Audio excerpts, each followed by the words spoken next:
क्या पढ़ाया था आपको लास्ट? Werner's theory. ठीक है, बना लिए इसके क्वेश्चन? बन गए होंगे, बताओ कैसा। कार्बोनाइल कॉम्प्लेक्सेस में ही बनते हैं ये, पीछे बंद करो ना। कार्बोनाइल कॉम्प्लेक्सेस में ही बनते हैं ये क्वेश्चन। तो टाइमर 35 वाला बनाएगा ना, 36 वाला तो कब।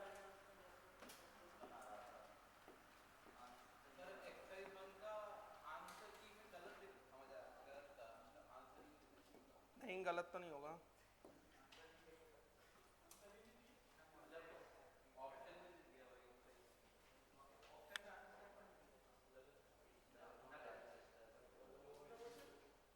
बताओ।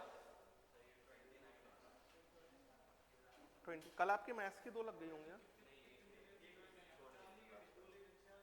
29 which of the does not अरे बात मत करो, बात नहीं करो। Exist as a monomer, CrCO6 है, MnCO5, NiCO4 है, और FeCO5। जो 36 पे होगा वो तो स्टेबल होगा। 24 + 12 36। अरे यार, अरे 25 + 10 35, 28 + 8 36, 26 प्लस, सही तो है।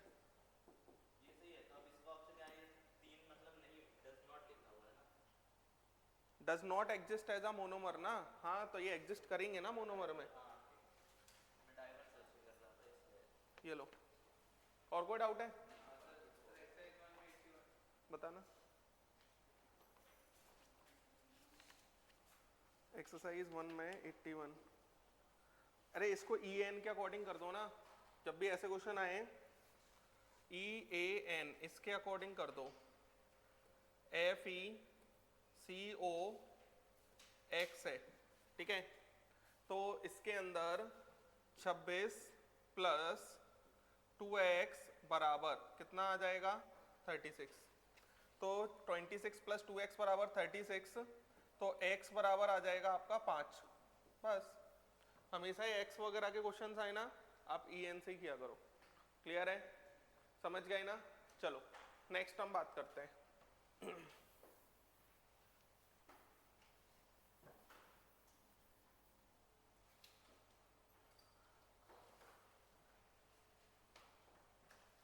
Next valence bond theory complete हो गया था हमारा, ओ सॉरी वर्नर्स थ्योरी, है ना। अब हम पढ़ते हैं बच्चों बैलेंस बॉन्ड थ्योरी।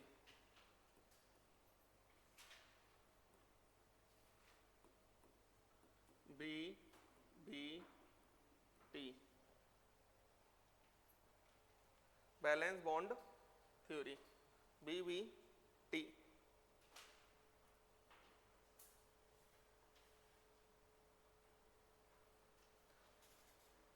अब पूरी यहां पर बॉन्डिंग कई टाइप से बात करनी है, समझ आ रहा है ना। देखो according to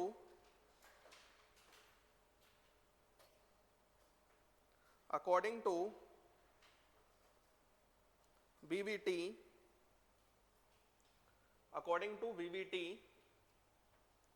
surrounding ligands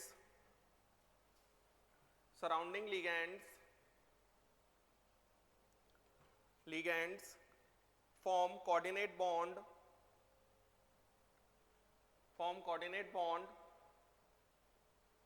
with the vacant orbital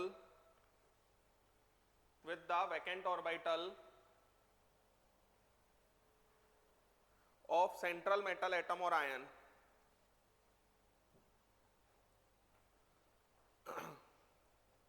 Central metal atom or ion. These pure vacant orbital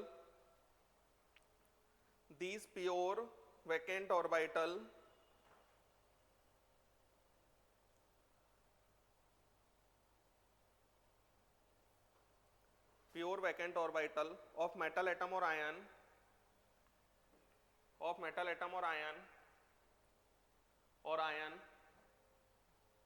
equalize their energy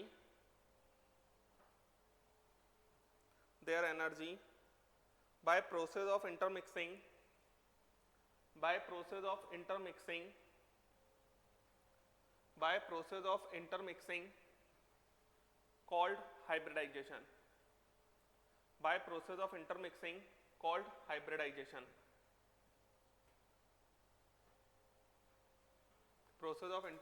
called hybridization.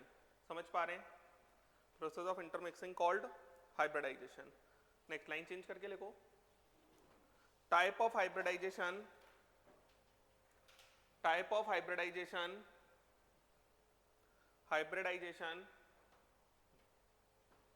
Geometry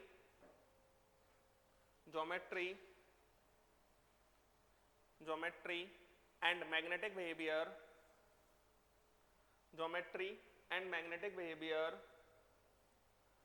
magnetic behavior of complex compound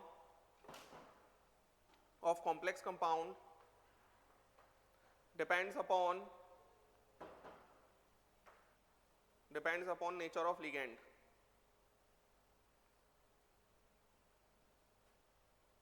When ligands are arranged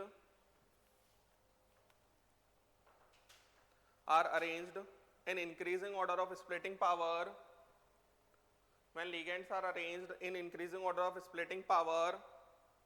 then an experimentally determined series is obtained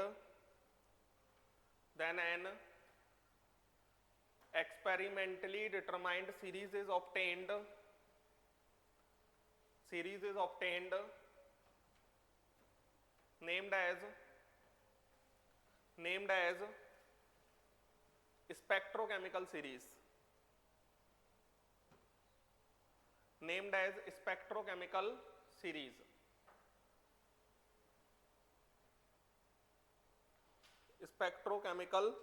series.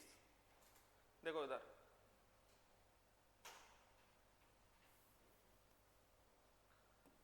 splitting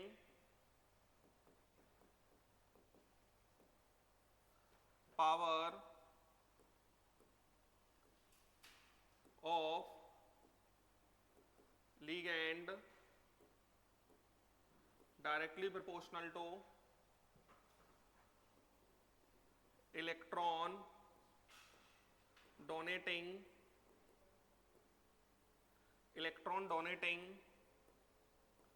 and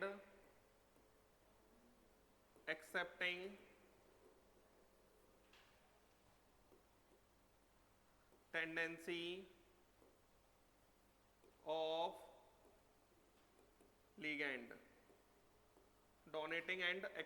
tendency of ligand. और इसको कहा जाता है spectrochemical series. और spectrochemical series experimentally determined है ना. तो जितने भी हम लिगेंड्स है ना उनको मैं एक ऑर्डर में अरेंज करूंगा. कौन ज्यादा अच्छे से इलेक्ट्रॉन दे पाएगा उनको स्ट्रॉन्ग फील्ड लिगेंड्स कहा जाता है जनरली. जो थोड़े बेकार तरीके से इलेक्ट्रॉन तो देगा, बेकार तरीके से दे रहा है, उतनी टेंडेंसी नहीं है इलेक्ट्रॉन देने की, उसे वीक फील्ड लिगेंड कहा जाएगा, है ना. तो यहाँ पर कैसे होता है, I negative, B R negative, S C N negative, है ना, C L negative, S di negative, NO3 negative, NO3 negative, H di negative, NO3 negative, F negative, OH negative, CH3, COO negative, C2O4 di negative, C2O4 di negative, और ये क्या हो जाएगा H2O. बात समझ में आ रहा है ना. उसके बाद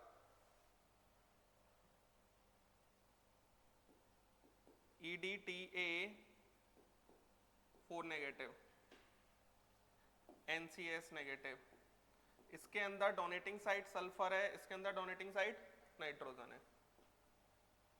NH3 pyridine EN डाइपिरिडीन फेनेंथ्रोलीन, समझ में आता है, और NO2 नेगेटिव साइनाइड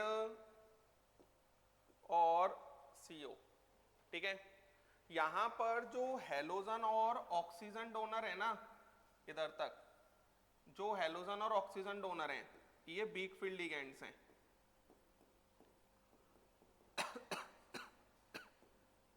ठीक है, ये भी हमारा WFL हो जाएगा। और जो नाइट्रोजन और कार्बन डोनर है ना, वो हमारा स्ट्रॉन्ग फील्ड लिगेंड है। वो हमारा क्या है? Strong field ligand. क्लियर है? समझ गए? लिख लें, ये हमको थोड़ा सा याद रखना है। जितनी ज्यादा टेंडेंसी होगी स्प्लिटिंग, हम एक्चुअल में क्रिस्टल फील्ड थ्योरी के अंदर इसका यूज करेंगे, जो मैं स्प्लिटिंग पावर लिख रहा हूं।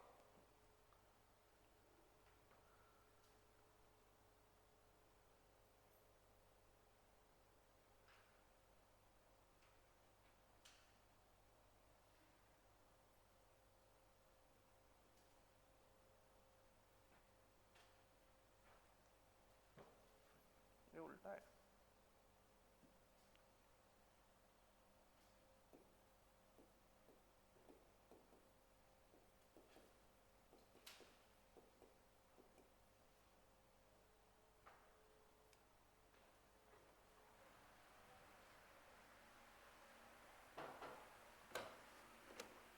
क्या हुआ?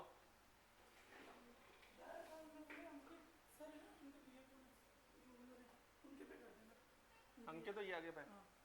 फिर मैं किसका वो दूंगा यूपीआई नंबर, अब तो सर से कहता हूँ उन्हीं पे कर दो। चलो ठीक है, अभी ले लूंगा मैं। कैश आ जाए तो कैश दे देंगे, नहीं तो अभी यूपीआई कर देंगे।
ये क्यों नहीं आ रही है? ये हमारे साथ में जो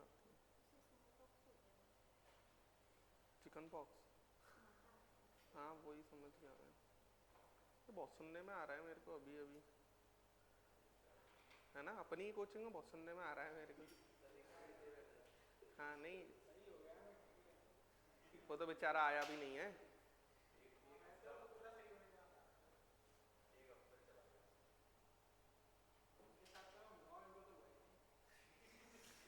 मतलब दोस्ती ज्यादा अच्छी होगी। हाँ चले आगे। Next, postulates of BBT, postulates of BBT, postulates of BBT।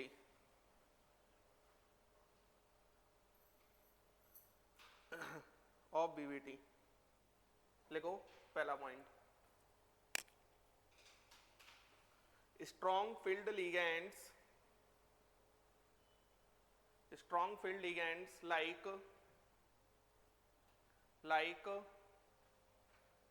cyanide Cn negative, like cyanide CO will form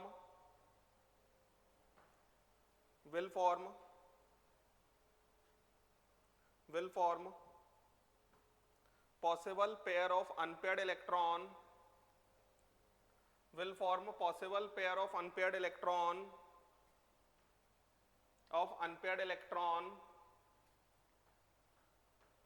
present in central metal atom or ion, present in central metal atom or ion।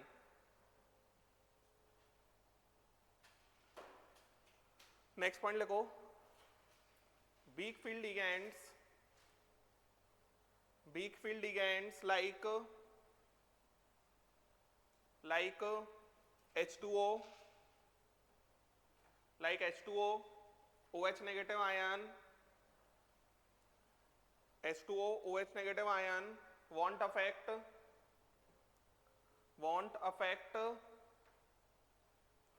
electronic configuration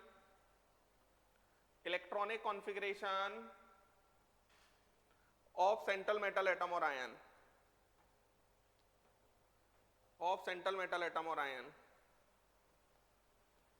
next point लिखो, complex with zero unpaired electron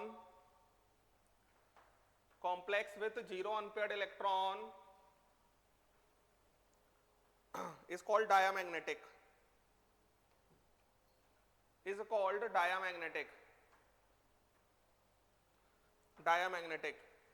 bracket में लिख लेना, repelled by magnetic field is called diamagnetic, bracket में लिख लेना, repelled by magnetic field, and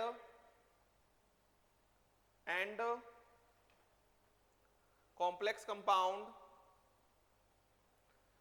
compound with any unpaired electron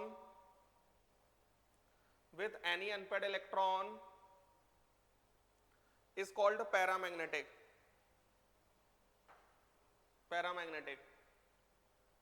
bracket में लिख लेना, attracted by magnetic field,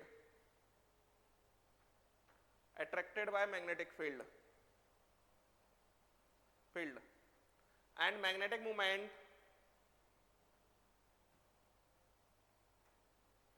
moment is calculated by spin only formula,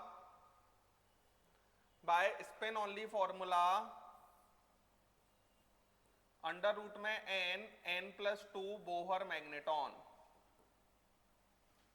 under root में n+2 Bohr magneton.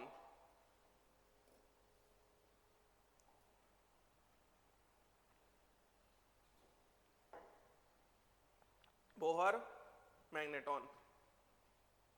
Next लिखो, next point, complex compound in which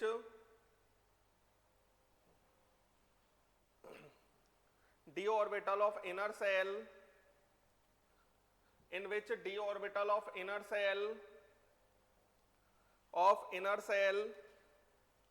are involved in hybridization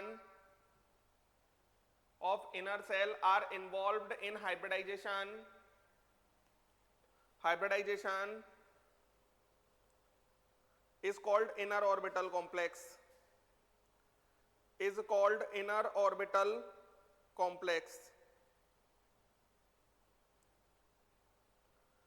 and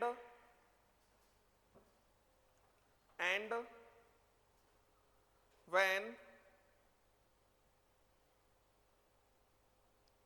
and when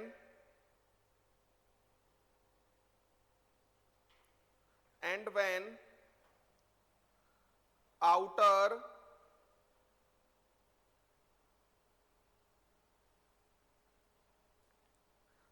d orbitals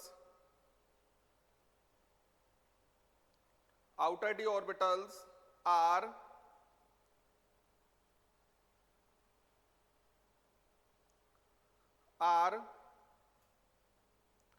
involved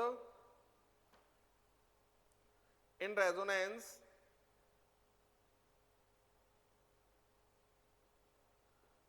involved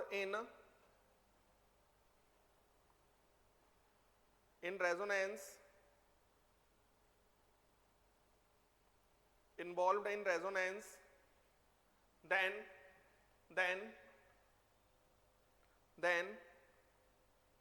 outer orbital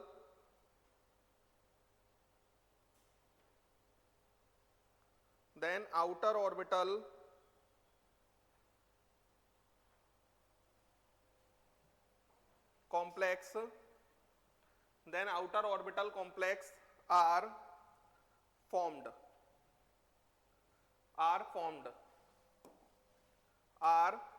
देखो उधर जैसे Mn positive है plus XL negative है तो ये हमारा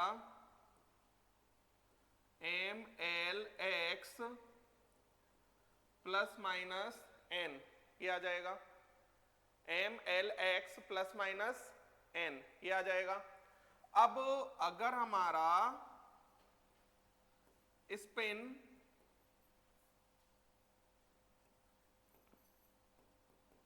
decreases with respect to isolated central metal atom और ion तो फिर इसको कहा जाएगा लो स्पिन कॉम्प्लेक्स। क्या कहा जाएगा? लो स्पिन कॉम्प्लेक्स, ठीक है ना। और spin increases with respect to corresponding low spin complex तो इसको कहा जाएगा हाई स्पिन कॉम्प्लेक्स। क्या कहा जाएगा? हाई स्पिन कॉम्प्लेक्स लिख लें।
Next geometry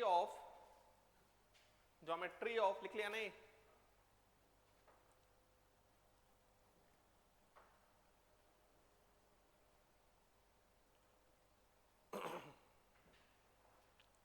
geometry of complex compounds. Geometry of complex compounds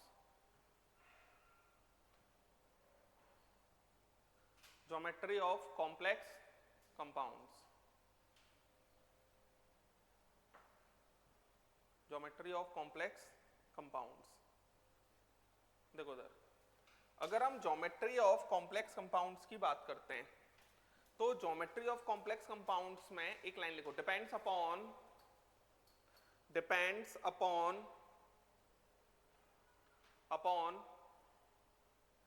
it's coordination number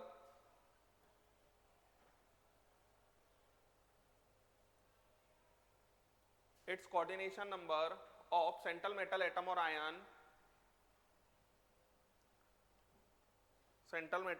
ion, as follows, देखो इधर,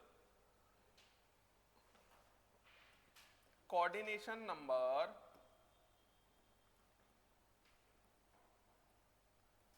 टाइप ऑफ हाइब्रिडाइजेशन,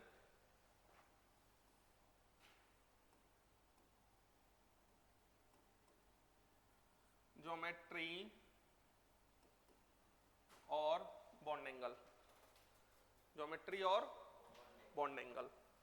यहां पर देखो जरा, जैसे कोऑर्डिनेशन नंबर 2 है, हाइब्रिडाइजेशन sp है, ज्योमेट्री लीनियर है, ठीक है ना। बॉन्ड एंगल कितना होगा 180 डिग्री। कैसे होगा ये, ज्योमेट्री जो लीनियर होगी वो हमारी सेंट्रल एटम है ना, और ये लिगैंड और ये लिगैंड, क्लियर है। कोऑर्डिनेशन नंबर 3 है, हाइब्रिडाइजेशन sp2 है, ठीक है ना। तो ज्योमेट्री ये हो गई हमारी लीनियर, यहां पर ज्योमेट्री सेंट्रल मेटल m ऐसे लिख लेते हैं, ये लिगैंड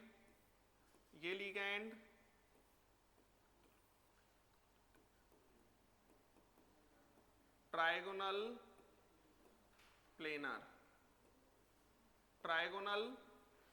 प्लेनर, ये बॉन्ड एंगल कितना हो जाएगा 120 डिग्री, क्लियर है। नेक्स्ट अगर हम बात करते हैं कोऑर्डिनेशन नंबर 4, हाइब्रिडाइजेशन sp3 लेंगे तो ये ऐसा है, ये लिगैंड है,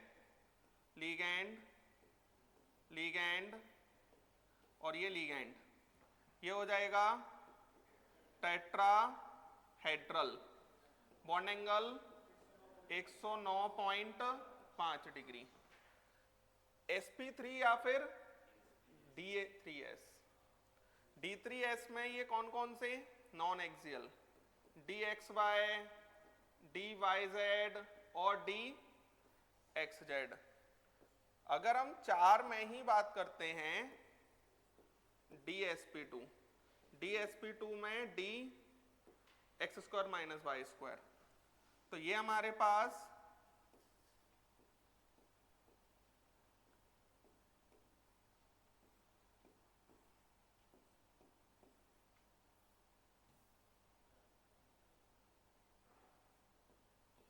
ये आ जाएगा,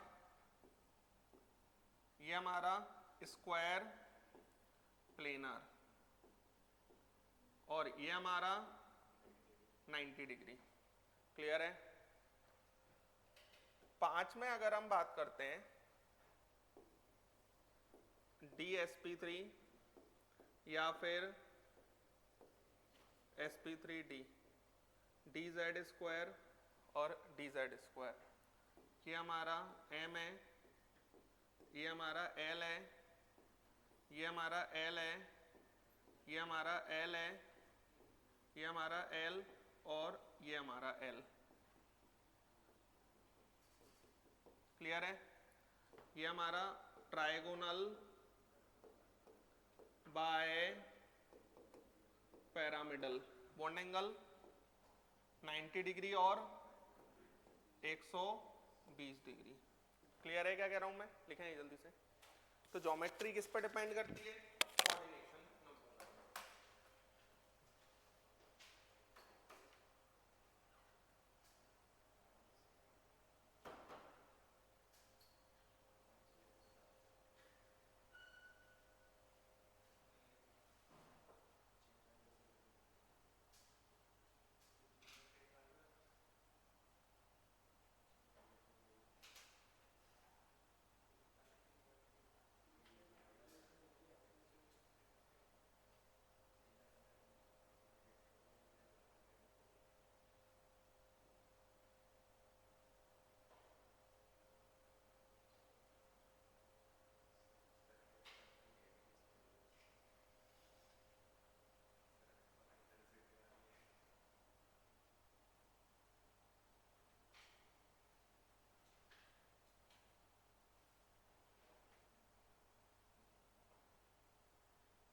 और कोऑर्डिनेशन नंबर की बात कर लेते हैं, मेनली 6 तक ही हमको ज़्यादातर बात करनी है ना। तो एक और कोऑर्डिनेशन नंबर देख लो आप,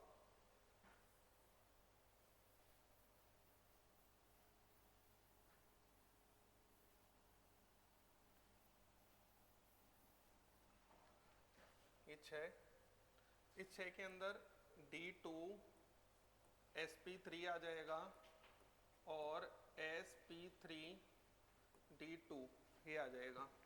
ज्योमेट्री हमारा क्या आएगा, ऑक्टाहेड्रल, ज्योमेट्री हमारा ऑक्टाहेड्रल आएगा है ना, और स्क्वायर बाय पैरामिडल, चलो इस ऑक्टाहेड्रल ही लिखा रहने देते हैं, जानते तो हम है ही ना।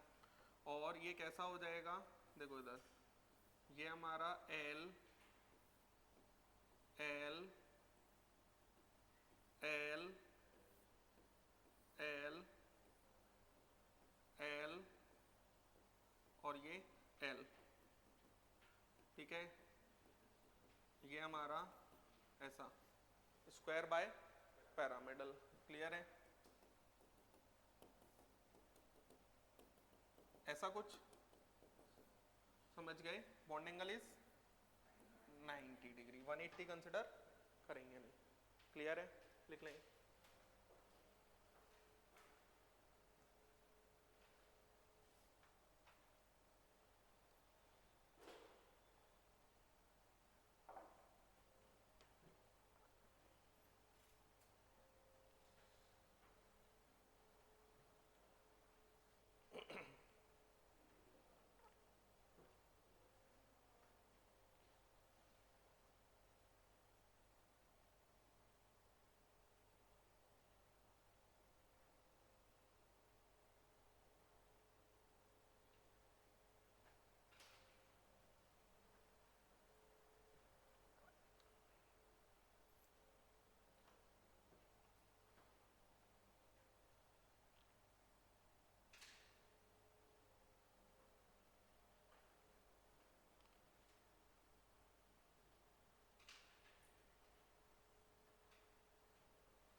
चलें बच्चों, नेक्स्ट हम बात करते हैं।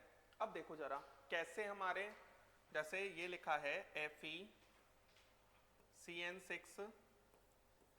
4 नेगेटिव, ठीक है, ये हमारा कॉम्प्लेक्स आयन है, मान लेते हैं ऐसा, ठीक है। तो इसके अंदर आयरन से बात करो, ये आयरन +2 होगा, इस +2 के अंदर 3d6 4s2 होता है, तो ये हमारे पास 3d6 बचेगा, सिर्फ 4s 0 होगा, लेना देना इन्हीं से होना है। अब आप 3d लिखो, 3d 1 2 3 4, ये हो गया 3d, और ये हो गया 4s, और ये हो गया 4p, क्लियर है। ये 3d हो गया, ये 4s हो गया, ये 4p हो गया। अब बच्चों ये जो साइनाइड है, ये साइनाइड हमारा स्ट्रॉन्ग फील्ड लिगेंड है। स्ट्रॉन्ग फील्ड लिगेंड का मतलब ये होता है कि ये D के अंदर पेयरिंग कर सकता है, और D में जो 6 दिख रहे हैं वैसे 1 1 1 और ये 1 होना चाहिए, लेकिन पेयरिंग करने के बाद ये हमारा ऐसा हो जाएगा, समझ गए। और ये हमारा ऐसा होने के बाद ये हमारा D2sp3 ये आ जाएगा, समझ में आ रहा है, D2sp3 ये आ जाएगा। और ये हमारा D2sp3 अगर ये आ गया तो इसके अंदर मैग्नेटिक मूवमेंट 0 बोहर मैग्नेटॉन आएगा, मैग्नेटिक मूवमेंट 0 बोहर मैग्नेटॉन आएगा।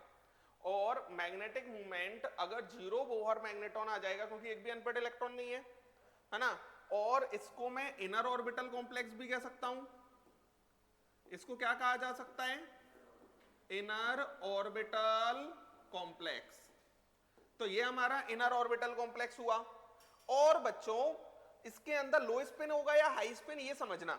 Fe+2 3d6 में कितने अनपेड इलेक्ट्रॉन होते हैं, 4, इसमें कितने हैं, 0, तो ये हो जाएगा लो स्पिन कॉम्प्लेक्स,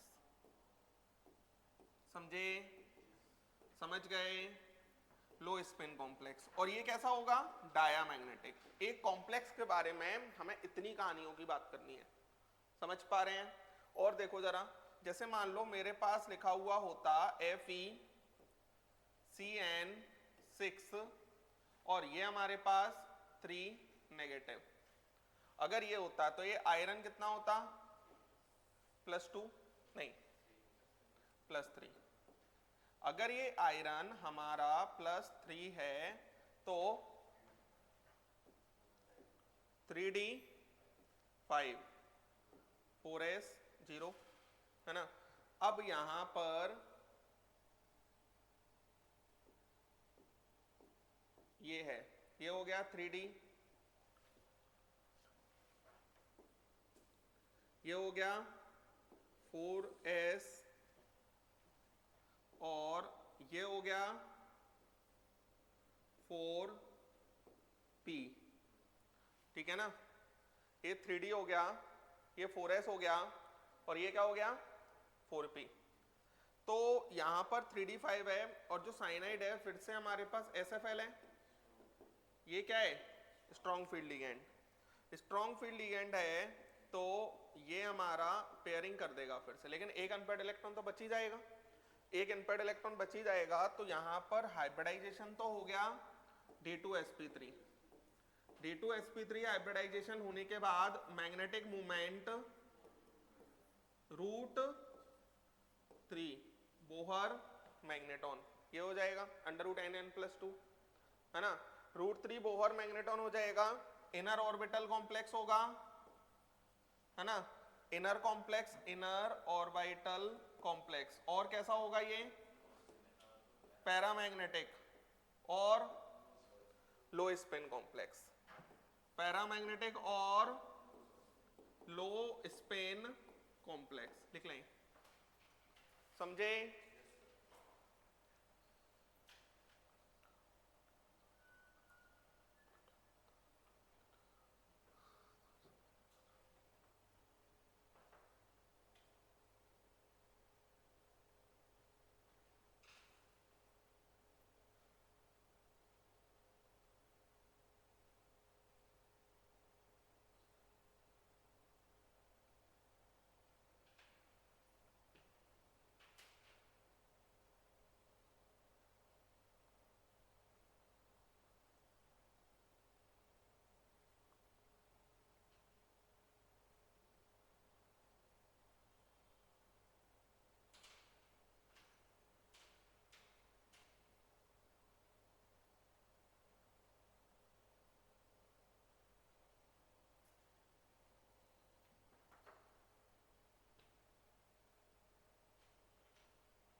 देखो जरा,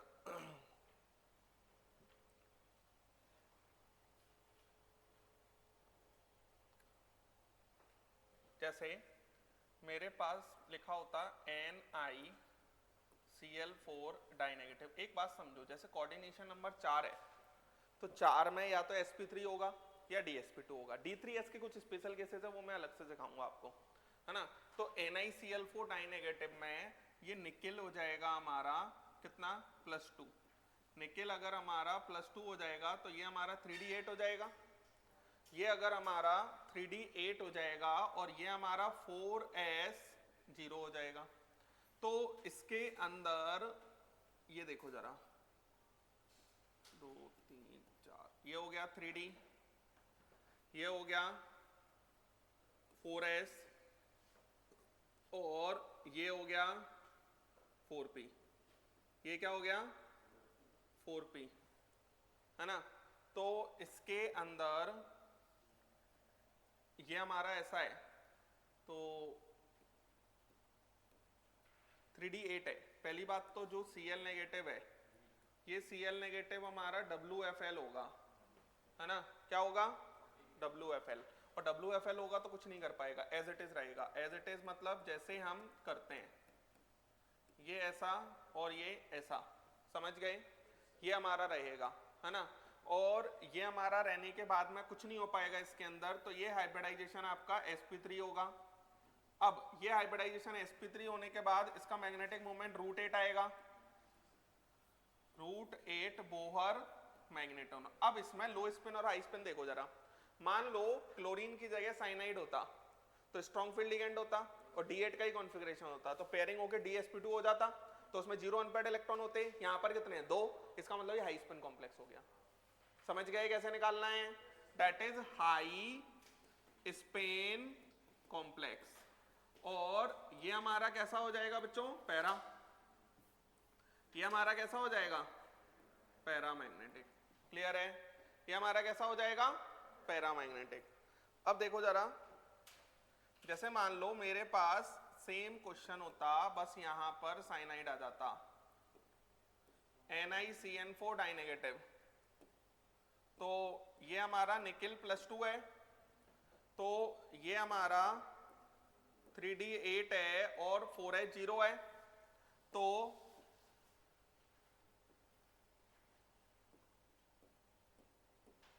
थ्री डी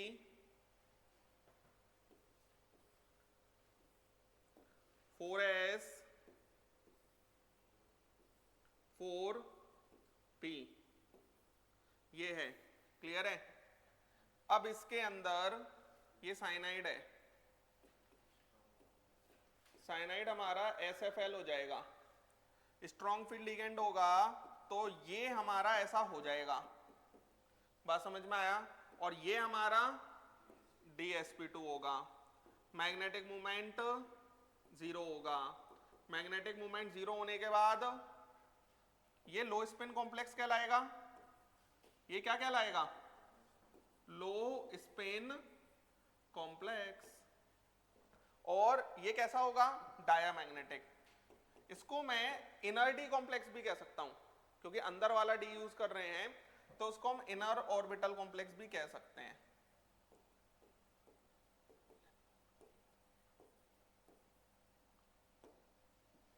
समझ में आ रहा है, लिखें ये जल्दी से। dsp3 क्यों होगा, कोऑर्डिनेशन नंबर 4 है तो 4 ही तो चाहिए मुझे, तो dsp2 4 आ गया ना। क्लियर है।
जैसे मान लो कई सारे कॉम्प्लेक्सेस ऐसे भी होते हैं जिन पे कोई चार्ज नहीं होगा, जैसे कि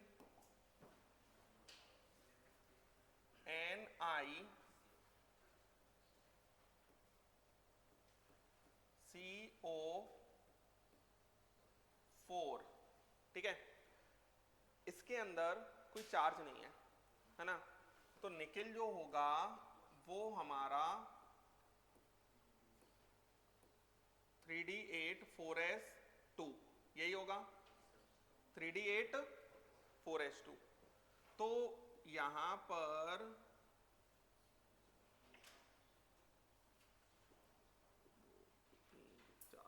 CO बहुत स्ट्रॉन्ग फील्ड लिगेंड है ना, तो यहां पर ये हो गया 3D, ये हो गया 4s और ये हो गया 4p। तो यहां पर CO क्या करता है ना, इन इलेक्ट्रॉन को यहां से यहां पहुंचा देता है, ये CO की प्रॉपर्टी होती है, इतना स्ट्रॉन्ग है कि वो S के इलेक्ट्रॉन को D में पहुंचा देगा और ये हमारा ऐसा कुछ बन जाएगा। बात समझ में आया?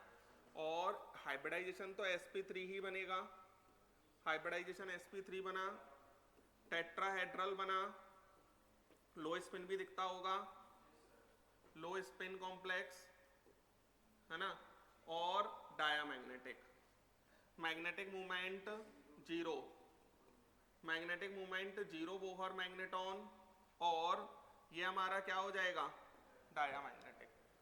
क्लियर है क्या कह रहा हूं मैं? इसी तरीके से जैसे मान लो मेरे पास लिखा हुआ है कार्बोनाइल कॉम्प्लेक्सेस में बहुत कम ऑक्सीडेशन स्टेट भी एग्जिस्ट कर सकता है और इवन नेगेटिव ऑक्सीडेशन स्टेट भी एग्जिस्ट कर सकता है। बात समझ में आ रही है? तो यहाँ पर आयरन है और ये Fe2 नेगेटिव है। अब ये अगर Fe2 नेगेटिव होगा तो इसके अंदर 3D8 4s2 था, तो ये हमारा कितना हो जाएगा, 3D8 ही हो जाएगा, 4s2 ही हो जाएगा, सेम कहानी बन जाएगी। 2 3 4, ये हो गया 3D, ये हो गया 4s और ये हो गया 4p। क्लियर है? तो ये हमारा फिर से यहां से यहां आ जाएगा, तो ये हमारा ऐसा कुछ हो जाएगा, ये हमारा sp3 हो जाएगा, magnetic movement zero Bohr magneton है ना, और ये हमारा लो स्पिन कॉम्प्लेक्स। क्लियर है? लिख लें CO में, सिर्फ CO में।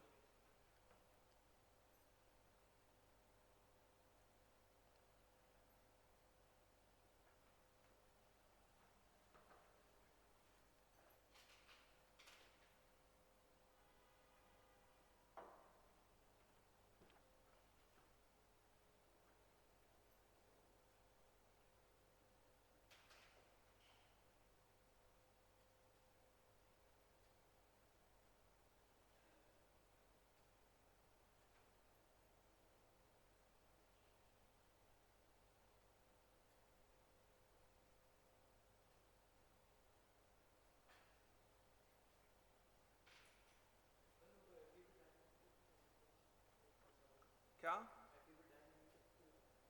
क्योंकि होता है कॉम्प्लेक्स इसी तरीके से होता है।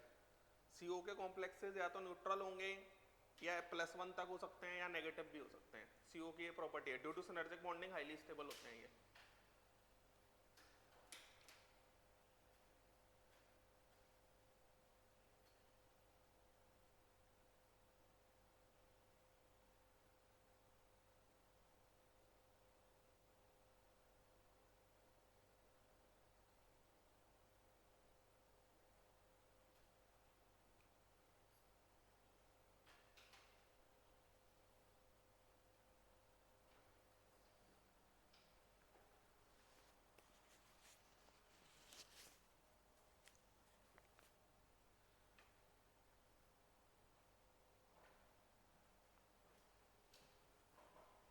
चलें?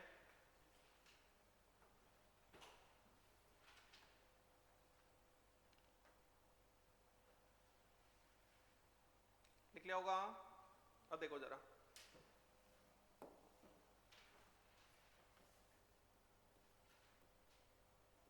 NiH2O6 + 2, तो NiH2O6 + 2 में अगर हम निकिल +2 की बात करते हैं तो निकिल +2 के अंदर ये हमारा 3D8 है और 4H0 हो जाएगा, लेकिन क्योंकि ये वीक फील्ड लिगेंड है कोई फर्क नहीं पड़ेगा, है ना। तो यहां पर ये हो गया हमारे पास 3D, ये हो गया हमारे पास 4S, और ये हो गया हमारे पास 4P, और ये हो गया हमारे पास 4D। तो बच्चों यहां पर कोई फर्क नहीं पड़ेगा, तो एज इट इज रहेगा, एज इट इज रहेगा। तो हाइब्रिडाइजेशन sp3, मैग्नेटिक मोमेंट √8, है ना। अब इसमें लो स्पिन हाई स्पिन देखो, आउटर ऑर्बिटल कॉम्प्लेक्स कहूंगा इसको मैं, आउटर ऑर्बिटल कॉम्प्लेक्स। अब आप इसमें एक चीज समझो, जैसे इसकी जगह पे आप कोई स्ट्रॉन्ग फील्ड लिगेंड लगा दो तो क्या इसमें पेयरिंग होगी? नहीं होगी। DsP3D is not hybridization. तीन डिफरेंट इतने एनर्जीज को मिला के एक जैसा नहीं बना सकते हम। बात समझ में आ रही है? तो इसमें आप कुछ भी कर लो, पेयरिंग होगी ही नहीं, और पेयरिंग होगी ही नहीं इसका मतलब लो spin and high spin not defined. जब टाइप ऑफ लिगेंड पे फर्क ही नहीं पड़ रहा तो फिर लो स्पिन और हाई स्पिन डिफाइन नहीं होगा। जैसे कि NiNH36 + 2 है, तो NiNH36 अगर +2 है तो ये निकिल +2 हो जाएगा, और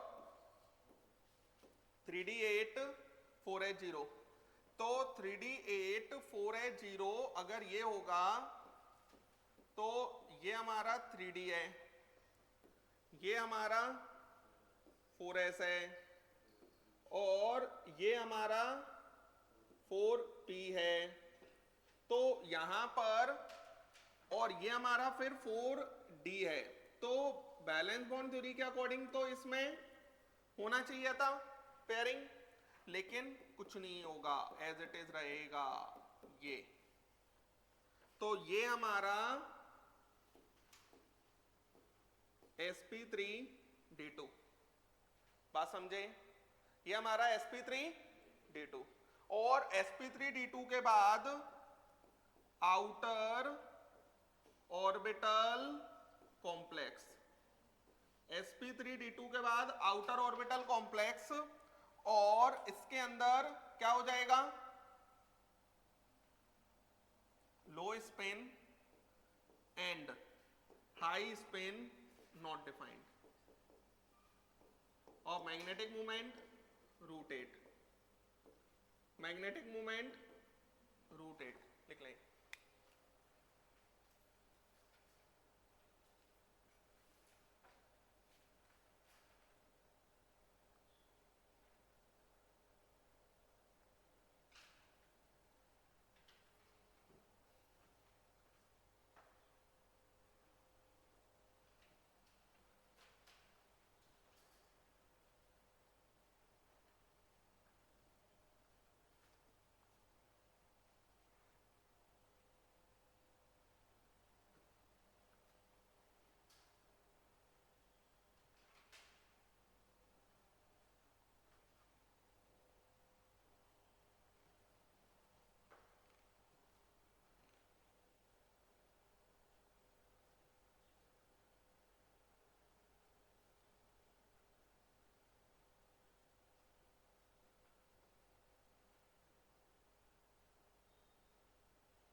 लिख लिया?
चले देखें जरा, जैसे CrH2O6+3 ये है, तो यहाँ पर क्रोमियम +3 आएगा, D5S1 होता है, तो ये हमारा 3D3 आएगा, है ना। तो इसके अंदर ये 3D J4S और ये 4P, ठीक है। अब यहाँ पर अगर ये हो जाएगा तो हम क्या करेंगे अब इसमें, देखो जरा, इसके अंदर ये एक, तो चाहे वीक फील्ड लिगेंड हो चाहे स्ट्रॉन्ग फील्ड लिगेंड हो, कोई फर्क ही नहीं पड़ेगा, पेयरिंग करने की कोई आवश्यकता है ही नहीं। तो ये D2sp3 आ जाएगा, है ना। मैग्नेटिक मूवमेंट √15 बोहर मैग्नेटॉन आ जाएगा, है ना। और इनर डी ऑर्बिटल कॉम्प्लेक्स आ जाएगा, क्या क्यों 3 क्यों होगा? 3 अनपेयर्ड इलेक्ट्रॉन है तो n=3 रखो √n+2 में, है ना, समझ गए। तो यहाँ पर इनर, और एक और बात, इसके अंदर लो, इस बात मत करो, लो spin and high spin not defined, low spin and high spin not defined, क्योंकि कोई फर्क पड़ ही नहीं रहा, क्लियर है। जैसे कि एक और क्वेश्चन अगर हम देखते हैं, CR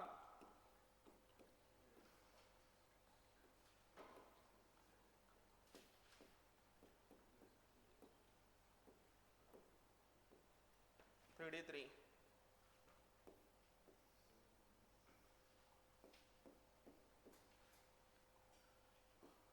ये 3D, ये 4S, ये 4P, तो यहाँ पर ये ऐसा, तो ये हमारा D2sp3, मैग्नेटिक मूवमेंट कितना, √15 बोहर मैग्नेटॉन, और इनर ऑर्बिटल, है ना, और लो spin and high spin not defined. बात समझ गए? लो spin and high spin not defined, clear है। तो बच्चों एक बात समझो आप, जैसे ऑक्टाहेड्रल कॉम्प्लेक्स बन रहा है, तो D1 D2 D3 D8 D9 D10, इनका टाइप ऑफ लिगेंड से कोई लेना देना ही नहीं है। ये बात समझ में आ रही है क्या कह रहा हूं मैं? D1 D2 D3 हमेशा D2sp3 बनाएगा, चाहे कुछ भी हो ऑक्टाहेड्रल के अंदर, कोऑर्डिनेशन नंबर 6 में, और D8 D9 D10 हमेशा sp3d2 ही बनाएगा, चाहे कुछ भी होता रहे। तो इन सभी केसेस के अंदर लो स्पिन और हाई स्पिन डिफाइन होगा ही नहीं, समझ गए? लिखें जल्दी से।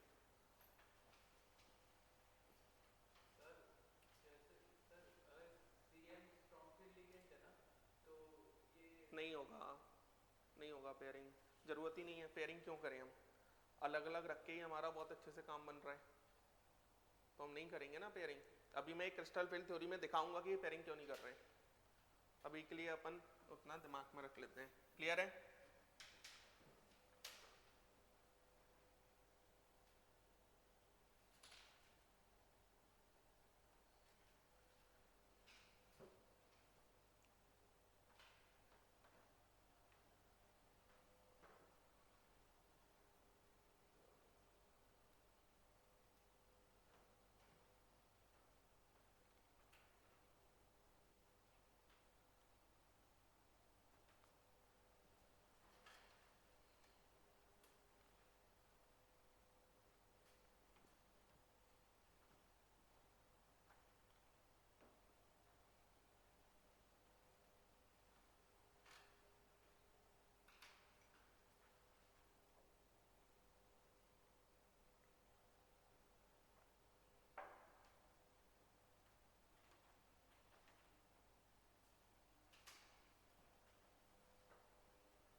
चलें, लिख लिया?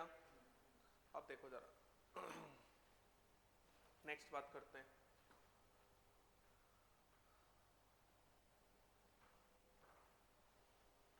कुछ पॉइंट्स लिखो। Octahedral complex in which metal cation is having octahedral complex in which metal cation is having D1 D2 D3 configuration, D1 D2 D3 configuration, समझ पा रहे हैं ना? surrounded by 6 any type of ligand, surrounded by 6 any type of ligand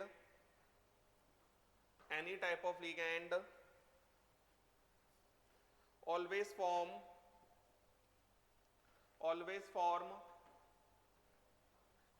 stable inner orbital complex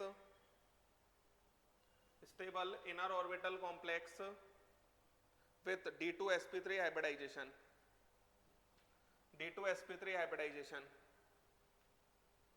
and magnetic moment root 3, root 8 and root 15 Bohr magneton respectively. Next point लिखो, octahedral complex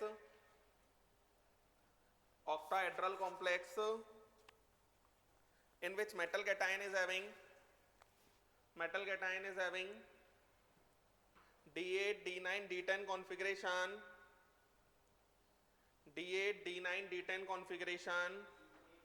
D8 D9 D10 configuration, surrounded by 6 any type of ligand,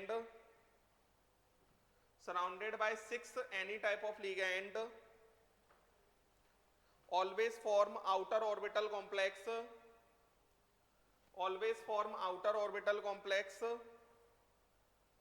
with hybridization sp3d2 and magnetic moment root 8, root 3 and 0 Bohr magneton respectively. समझ गए? root 8, root 3 and 0 Bohr magneton respectively. तो जो लो spin high spin है octahedral complexes के लिए, वो कहां से कहां तक डिफाइन होगा? D4 से D7. नेक्स्ट पॉइंट लिखो, इन ऑल अबव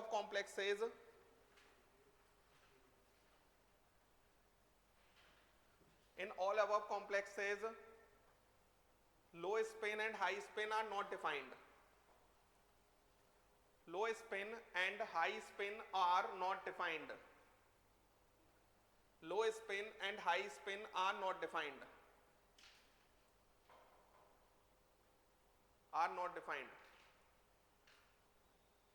समझ गए ना? सारी बातों को समझ गए ये?